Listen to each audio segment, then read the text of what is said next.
ബോളിവുഡ് ആരാധകർ ആകാംക്ഷയോടെ കാത്തിരിക്കുന്ന ചിത്രമാണ് ക്രിഷ് 4. എന്നാൽ ആരാധകർക്ക് നിരാശ നൽകുന്ന വാർത്തകളാണ് ഇപ്പോൾ പുറത്തുവരുന്നത്.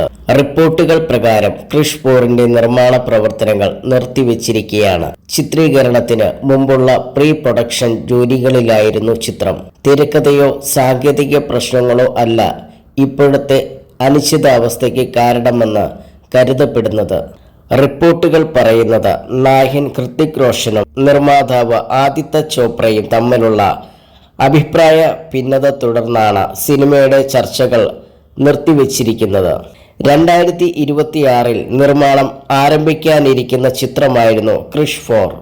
എന്നാൽ നിലവിലെ സാഹചര്യത്തിൽ ചിത്രം ഉടനൊന്നും സാധ്യമാകില്ല എന്നാണ് കരുതപ്പെടുന്നത്. ക്രിഷ് 4 സംവിധാനം ചെയ്യുന്നതും ഹൃതിക് റോഷനായിരുന്നു. സിനിമയുടെ വിഎഫ്എക്സും മറ്റും ഉന്നത നിലവാരത്തിലേക്ക് എത്തിക്കാൻ ബജറ്റ് ഉയർത്തേണ്ടതുണ്ട്.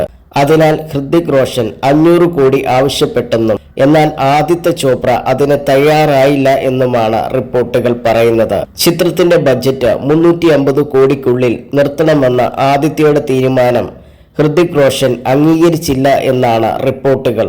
ഇരു കൂട്ടരും തമ്മിലുള്ള അഭിപ്രായ ഭിന്നത രമ്യതയിലേക്ക് എത്താതെ വന്നതോടെ ക്രിഷ് 4ന്റെ പ്രൊഡക്ഷൻ ജോലികൾ നിർത്തിവെച്ചിരിക്കുകയാണെന്നാണ് റിപ്പോർട്ടുകൾ. ഹൃതിക് റോഷൻ ആദ്യമായി സംവിധാനം ചെയ്യുന്ന ചിത്രമാണ് ക്രിഷ് 4. തന്റെ ആദ്യ ചിത്രം ബ്രഹ്മാണ്ഡ ചിത്രമായി തന്നെ ഒരുക്കാനാണ് ഹൃതിക് റോഷൻ ആഗ്രഹിക്കുന്നത്. ആദിത്യ തന്റെ ആവശ്യം നിരസിച്ചതോടെ മറ്റു നിർമ്മാണ കമ്പനികളെയും ഒപ്പം ചേർക്കാനുള്ള തയ്യാറെടുപ്പിലാണ് ഹൃതിക് റോഷനെന്നും റിപ്പോർട്ടുണ്ട്.